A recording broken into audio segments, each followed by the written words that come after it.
I want it to outdo Bart. One of you guys is going to knock that camera over. I do not. There's no way. What are we, like, Mega Gambit? No, it's a real camera. You can't just knock it over with a card. I'm just saying, one of you guys is going to knock... one of you guys is going to knock that camera over. It's going to be GG. if I threw my black card at it, it might be might knock over. Fenrir going to be locked in. Fenrir going to be banned out as DM Brandon just gets it wrong. Medusa also banned. Actually, that's Ao Kwang. That's actually Ao Kwang. So our ban so far, Ao Kwang on the side of Rival, Aplash, and Fenrir on the side of Enemy. Aplash, maybe not a strange ban, but unexpected. You're saying it wrong. It's actually Aplash. Aplash. Unless you're AFK, and then it's Apooch. That is a direct quote. That is... It actually is. It also is Kevin M. Daniels, as some people would call him, I believe. What? Enemy Esports picked up Ratatasker on the first side. Wait, mobile assassin. What? Highly mobile assassin. How the hell did Ratatasker make it through with Fenrir being banned? I don't think this has ever happened. Well, I mean, this is a very difficult situation for some of the teams to understand. Ratatasker, one of the newer gods, and the direct counter of Fenrir might be overlooked. Fenrir, of course, will explain. We've said it a number of times, but Fenrir's Brutalize will follow people through dashes. Yes. And that's a large reason why Fenrir can just eat the rat. He also can pick him up and throw him into towers and just ragdoll him all over the place. It's pretty troubling. Enemy locks in Janice as well. Ice is not banned, and they're choosing a different route either way. You know, I like Gebben Bologna being picked up on Rival. Last time around, what really suffered for them is we get through a very quick picking phase, is Enemy's ability to run the circles, or the actual circles around the team fights. Between Circle of Protection and Skilledon doing Bologna things, It was largely Enemy's positioning that won over Rival. Here this time around, I think this might be a very interesting team fight dynamic for Rival. It comes down to who's playing Ratatasker, how much control and how much understanding of the character they have, what Acorn they build into in certain matchups. I mean, there's a lot to decipher here. Now, we're not going to see Topaz, we know that. Sapphire has some viability in certain matchups. Emerald's decent from the solo lane, basically only. Yeah, it's just for sustain. And any other time we're going to see Opal. There's a number of, it's interesting. There's a number of ways you can play the rat, and it really depends on which position he'll be in. Freya being picked up alongside Osiris, so most likely we'll see Osiris in the short lane, Freya in the long lane next to Sylvanas, Giannis in the mid lane by Jerby, and the rat in the jungle. So, Midgardian Mail, big pickups here for Rival. Remember, not only slowing the attack speeds of Osiris, but also Freya. Even though it's physical protection, it's still attack speed. Plus, if Ratatasker dashes through with Opal, it applies the Midgardian effect, slowing him. We've got another monkey pick. Hun Bats on the side of Rival. Now, this character, we saw him last set on the other side of the Relegations, but during the summer split, we didn't really see a lot of Mr. Bats. Now, why is it that Bunt Hats is coming back? Honestly, it's hard to say. You know, we talk a lot about the fact that he doesn't have great jungle clear.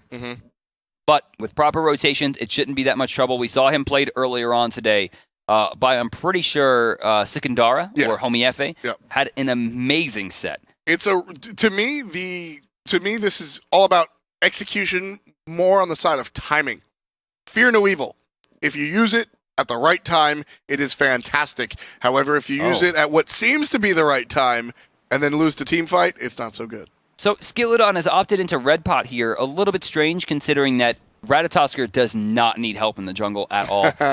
Flurry of Acorns, one of the strongest abilities in the game, period, doing at early levels roughly 180 to 200 damage on a creep. Yep, it's a lot of damage. Now, I do want to point out that this is calculated by these jungles that are sitting here in their bases. There's a reason, and it's all because of the red pot and the timing of that buff. They're trying to delay the use of the red pot. Remember, it only lasts for 5 minutes, so they're probably going to wait until about 20 to 15 seconds remaining on the clock, pop it, fill that spot up with potions, and then go ahead. Mytheria a little bit early there. Probably could have waited a few more seconds. Skilledon starting to push the mark a little bit. Exactly 15. You're on the mark. Also, the Mac's going to be playing the Osiris, very similar to the other monkey, not Hunbat. See, look at the rotation in from Skilledon. You notice he still has about 7 seconds by the time he gets into position, right? Yep. The thing here is he doesn't want to get there any later because if the invade starts, he has no way to actually contest. This was the absolute perfect timing. And you know what? Right now, if you guys don't know, SGDQ is going on. Yes. Summer Games Done Quick. It's a huge charity event from the speedrunning community. And one of the things that I always take away when I watch this is the ability to understand everything about your game. Right there, Skeleton showed that he had a little bit more jungle knowledge than Materia. He's going to get a little bit more efficiency. And while that 7 to 8 seconds probably won't matter, if it winds up mattering, it ends the game. I mean, the amount of times that we've seen just Shell being activated 1 second late impact the team fight. How many times did Chris Pocket get out with 1% health? That 1% could be the difference between the game, right? I mean, you have to maximize. And right there, I really like the way they start this off. Oh, Skeleton, so quick. Yeah, the rat.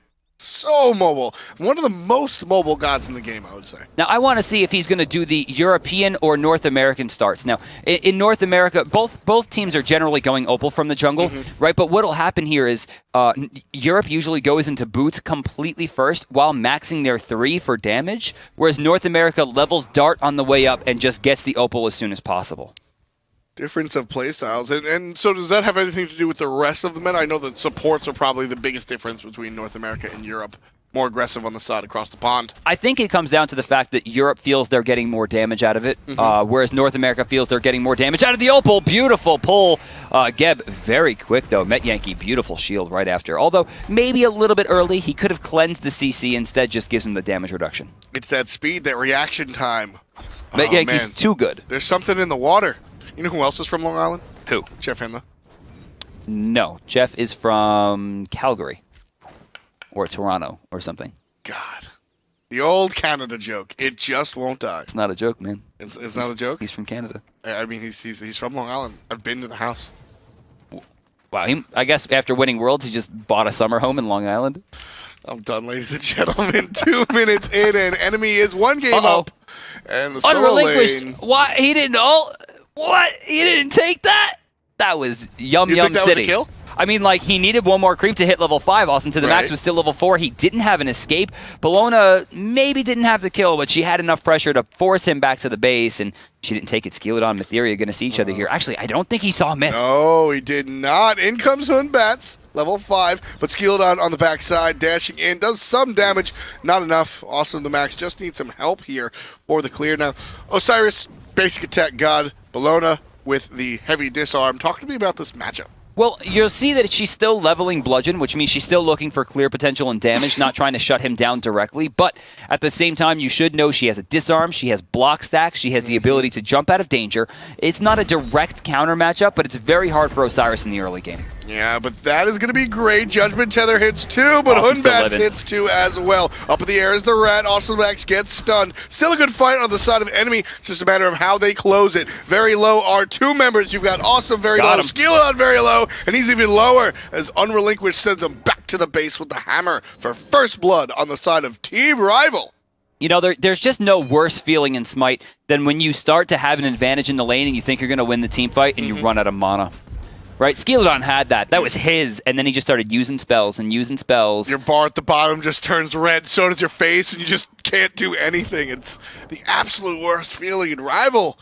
They've got a good feeling. They lost the first one, but they're starting off on a good foot here with 1 kill in the kill column.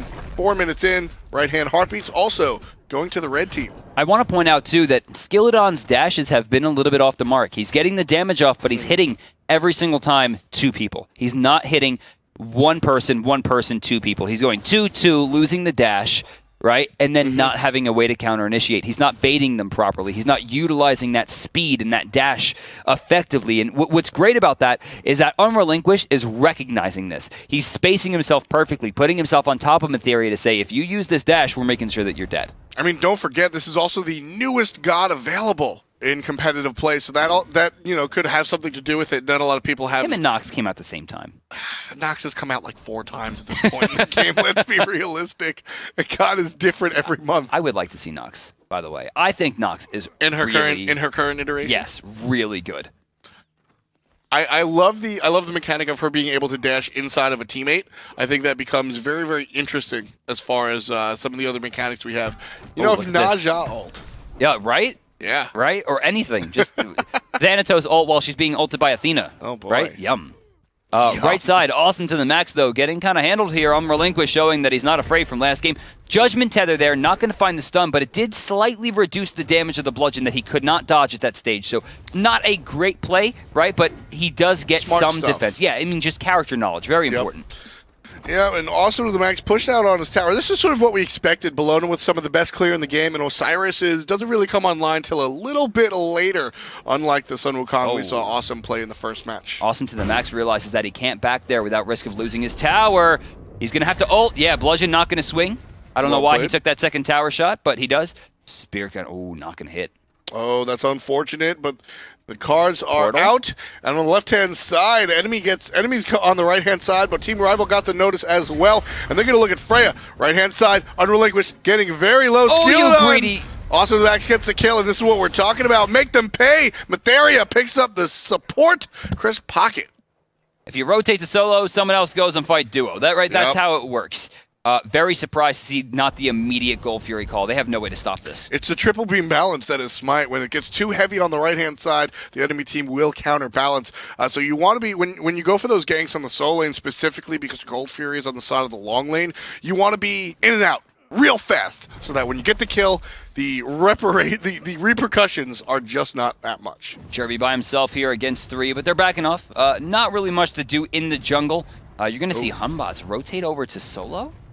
He will. He's looking for the blue buff. Okay, he's got about Ultimate's down. a minute there. Yeah, I don't want to call Hunbats an ult bot, but I mean, at this stage, Hunbats is an ult bot. He's basically an ult bot. He needs 2 more items to not be an ult bot. Deathbringer and the Jones. Yeah, he's got to have them. Although he could fit a Transcendence in there instead of the Deathbringer. I don't love it. But he could. Transcendence after Deathbringer. The double. I feel like the double crit, or the 50% extra damage on your crits because of the passive is just more usable. As we'll see, the Gold Fury started up on the left-hand side of your screen by enemy. Rival knows. They're taking a look at how they want to go about it. Do they not know? They do know. It's just they're taking their time. No, they don't know. They didn't commit. No idea, and enemy takes it for free. And yeah, there he is. Materia is recognizing what just happened, and that's going to hurt Vasilius. Diving in here, they call for the Gold Fury. Too little, too late. He dives down, used a lot of mana there. Look at that, under half. You said mana. Yeah, Weren't you supposed to say mana? Mana. I don't know. I don't know why I say. Pretentious accent for mana. See, no, I always thought it was pronounced mana. No. And sometimes mana slips out now. It's the secret of mana, dude. Secret of mana. Oh. See, no one said it out. No one ever said the word when I was a kid. Why not? Where were you around? I mean, you buy Secret of Mana. This is what you did. They didn't. The game didn't pop up and go Secret of Mana, Squaresoft, 1994. Like, well, because it was 1994. Yeah, it would sound like Chronos 64. Let's go. But, we're 8 minutes in. F dot.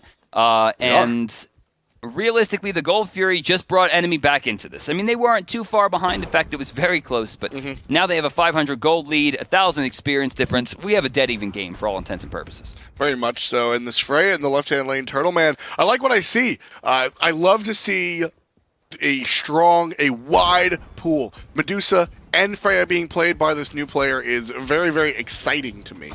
So far, he's allied. Like, played Medusa and Freya. It's not a great. But what I'm saying is, one's a hunter, one's a mage. They're different styles of play. Tell that to allied. I know.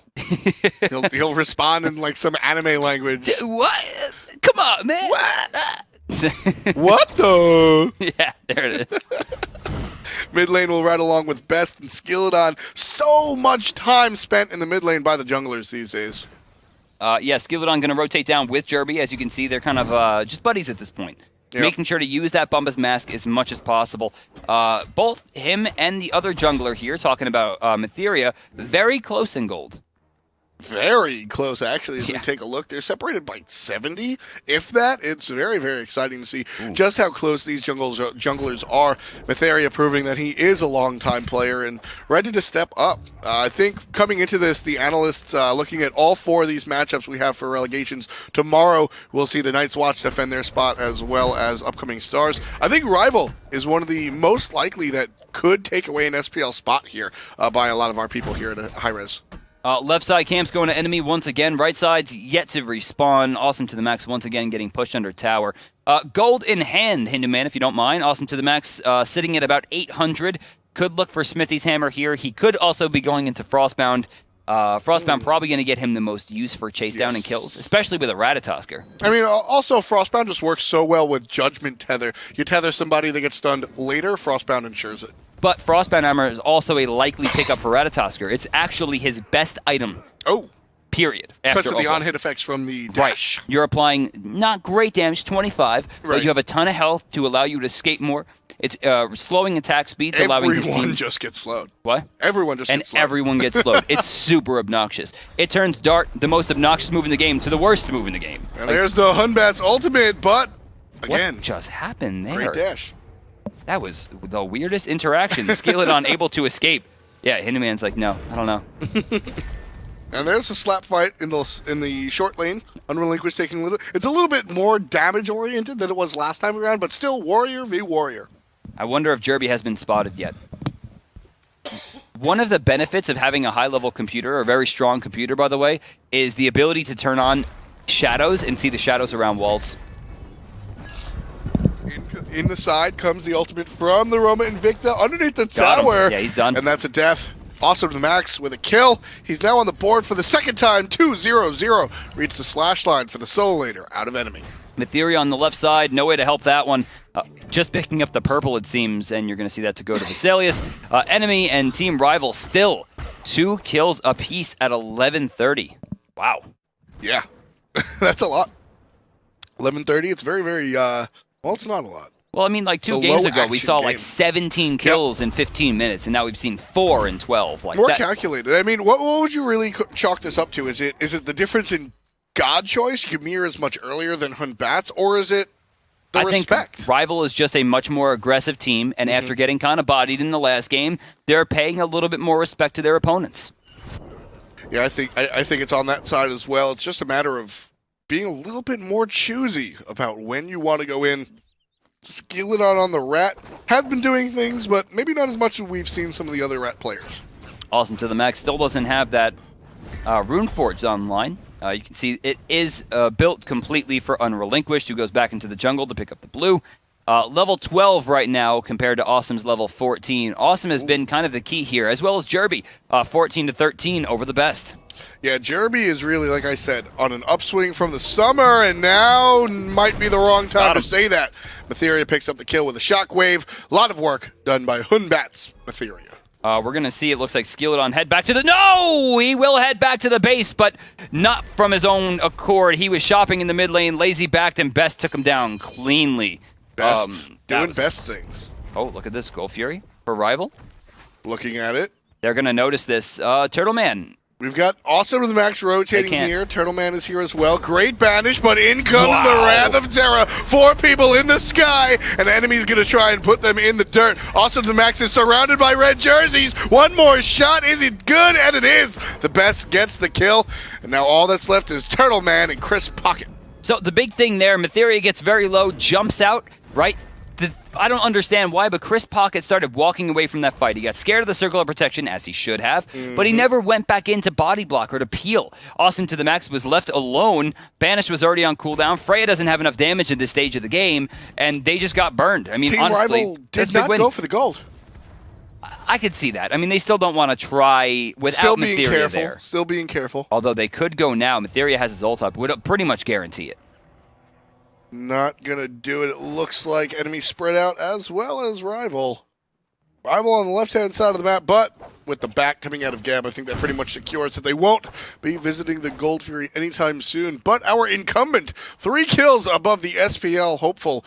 Enemy 2-5, read the kills for Team Rival, and the game is still tied. I mean, you've got 1,400 experience on the side of enemy, but I think this game is as tight as it can be. It's going to be up to the next Gold Fury, right? Yes. We're at a point now where she's starting to be worth a lot of gold. At 15 minutes, right, it's 150 plus the original 150, so it's 1,500. She's back to her original amount. At 20 minutes, she caps out at her 1,750 overall. Realistically, now is the best time to go for it. Killing it at 15 minutes will spike a huge, huge win at this stage. It's a matter of who goes for it and who gets it. And looking at both of these teams, Brandon, Objective Secure goes on the way of Team Rival, as opposed to the last time around, basically because of the Isis ult and Eagle's Rally. It's just so much control over one specific part of the map that Rival is just... They have the upper hand when it comes to these objectives if they're fighting it head on. Another ward win for Red as you see Matheria taking that one down. It's another 50 gold added. Not a huge play, right? But I mean, like, it's that little bit. You know, we talked about the speed running before, maximizing, getting everything that you can. The 50 gold could be the difference between backing and not backing for an item, although right there, throwing 2 spells to the wayside. Enemy's going to try to do this as they rotate again to the solo lane. Again, that triple beam balance effect. They see that 2 members are on Rival. Also, the Max calls it out over the comms. Go for the gold They Fury. reset it. And Jerby shows up. It's that fear of the circle of protection. Chris Pocket uses the ultimate. And it's enough to chase Team Rival away, but not enough to get the kill. It looks like enemy will readjust their focus away from the Gold Fury and back to the farm. Well, it was a 5 ult versus 4 ult fight at that point. Enemy using the Wrath of Terra, but not really getting much out of it. Jerby is going to spot them cleaning up wards once again. Vision control looks like goes back to Red. So interesting with the recent ward changes. Can only carry 2 wards total. One of them can be a sentry. And because of that, you see so many of these mini games of clearing the wards and placing the ward and back vice versa. Of course, you also get 50 gold for the kill, but that's almost irrelevant. It's fun to just watch this vision domination. Again, we're going to see the boys in Red go for it. They understand. Circle of Protection is available. Skilladon trying to find his way in. Matheria, will he teleport? Chooses not to. He does! He goes in! To get out of the dash, that's great. And Ice's then the ultimate is down. Beautiful. Beautiful. Just the spacing is good enough. Team Rival gets the objective, but will they get the fight? Skilladon is here. The best has rotated over. There comes the Spirit Gun. A lot of damage going the way of enemy. Matheria has turned around. He gets the kill onto the Ratatasker. Up in the air is Turtle Man trying to get the kill, but a great get portal. Oh my god. Plus the beads right after, stopping all the damage. There was just no way for them to fight back. Awesome to the Max chooses wisely to go back to the base. No DSI, but they're going to find 4, plus the Gold Fury for 0, and the graph spiked down. That is a huge swing for Team Rival, ladies and gentlemen. They're going to pick up the objective. They're going to pick up 4 members of the enemy team and the Tier 1. That's a lot more than just gold. That's momentum in mounds. And it comes down to 2 things. Number 1, Circle of Protection guarantees the objective. Probably the best objective guarantee in the game, which is why we see so much Isis being played. Yep. Number 2, Matheria hit literally every single person that he could with that ult in that engagement. He forced them directly in 4 different ways away from the Gold Fury, ensuring not only a massive spike in gold, but a beautiful reinitiation, considering that Yankee, of course, still had access to Cataclysm. And he didn't have to hit anybody, which is the exciting part. It was the positioning of the Fear No Evil totem. The Isis ultimate was down. The Fear No Evil totem was placed directly so that the entire radius was outside of the Isis ultimate, which means even if you didn't get hit, to make it there, you had to walk through the Fear No Evil. Spacing, positioning, just absolute excellence coming out of Team Rival, the challenger. Well, 18 minutes in, we're seeing a short bow come out from Awesome to the Max, likely going to be an Iqbal, as we saw, built on the side of Unrelinquished. You're starting to see gold differences really peel in here. Awesome to the Max down about, it looks like 800 gold. After that, the jungle is where things get difficult. 1,500 there in favor of Matheria. Jerby and the best, only 700 gold between them. The supports, about 700 gold as well. And then finally, we go down to the ADCs, 1,200 gold in favor of Vesalius.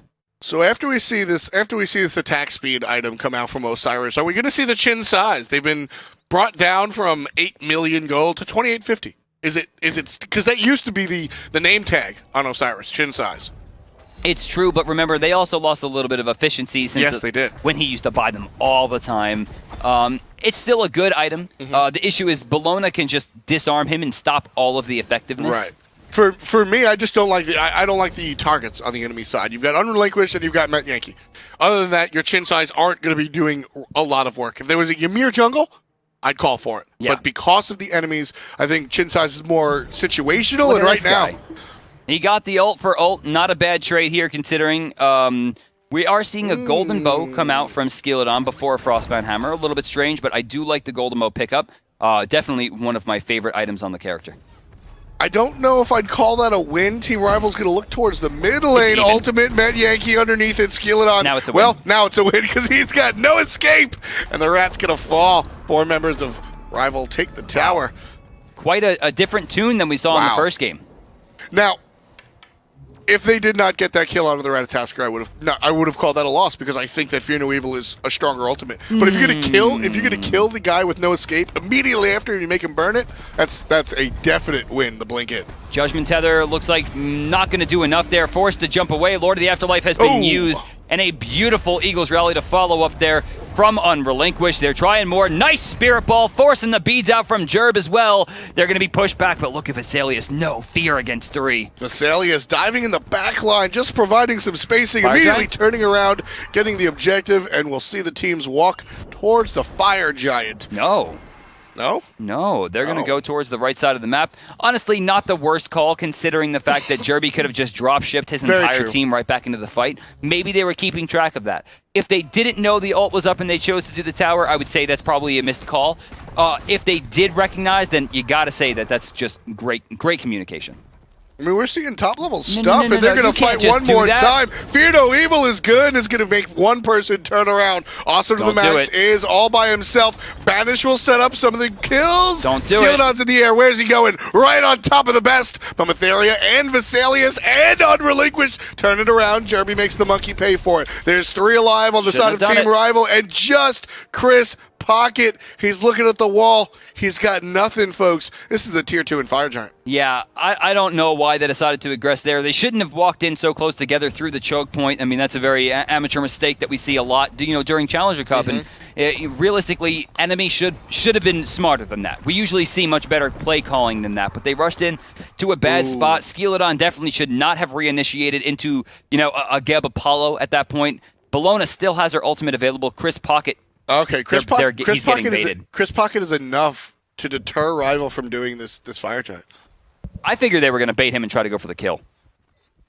And he's going to spot them, but he'll stay safe for now. Hey, this is Sylvanas. He really doesn't offer much on the side of being aggressive. He's not going to take 1-on-2. As he shouldn't. Bologna, 2,400 gold, by the way. By the time she's backing, you're going to be looking close to 26 when that blue buff being down. 25, 28, going right back into the lane. Although, no, where are you going? Back to the base. Yes, thank you. Inkaval was purchased by Osiris. Here comes the Frostbound Hammer shell finish. This is a really big back for Bologna. She'll also be able to grab wards should she need them, or start another item, and you're going to see the Talisman come out there. The 3rd rank of shell is huge. It's the difference between protections and protections plus 15% damage reduction. That by itself can change the look of team fights, and right now they just might need it to teleport in. Team Rival a little bit delayed. They're going to wait for their opponent to fully be aware before they start the Fire Giant. Whoa, Fear look No at Evil that damage. started. There's the crit, and that's going to push one member out. Matheria uses his beads and his jump to escape. Looks like they weren't quick enough. Enemy throws the Fire Giant down, as we're going to see it go to Rival. Judgment Tether will stun too, as the Eagles rally stuns as well. Awesome to the max, in a little bit of trouble. There's 2 members chasing him. Down from this guy comes Apollo. That can change the look of the entire team fight, and it will. The best gets 1 kill. Turtle Man's got to fall at some point. Stunned out. Basicked by the best. That's a double un for the ISIS. Going to look at the Chris Pocket. Matheria gets the kill. 5 members of Team Rival have the Fire Giant, and they're looking directly at this Phoenix, and they only need 4. This is what we've seen so many times in so many different games. Someone steps out of position, right? This case, it's Jerby. Matheria teleports in, goes for the kill. Oh, by the way, and goodbye. So we're going to see game 2 here, right? But he goes in, he gets tagged, Banish has to come out. They have to use all of these things to get the peel off. Jerby winds up staying alive, and literally everyone else in the fight dies. Momentum is the player of this game. They got,